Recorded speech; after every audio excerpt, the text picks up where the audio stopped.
Hello my friends, a new project, Raspberry Pi on Forecourt controller simulated by EmuPSS.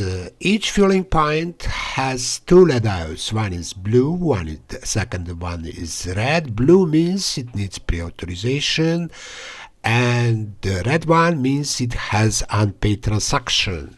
So let's start. We have now a situation on the screen. All blue diodes are lit up, so meaning all need pre-authorization. We cannot start any of these fueling points. If we try, we cannot, but we must authorize. Now we authorized fueling point number 2.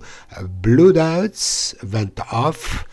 Then we are dispensing fuel on fueling point 2. Now we pre-authorize fueling point 4. You see the blue light diodes went off. So we have a fueling in progress on fueling point 2. No diodes are lit up for that. We started fueling or dispensing of fueling 4. Now we have a transaction and you see the red diode for the fueling point 2 lit up.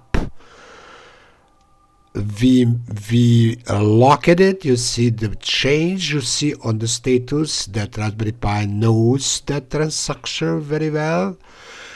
At the moment we have now made a transaction of fueling point 4. You have a red diodes lit up. We paid all those transactions and we now have situation with all lead pre-authorization. We pre-authorized all. And for the end, I give you some source code from the Raspberry Pi.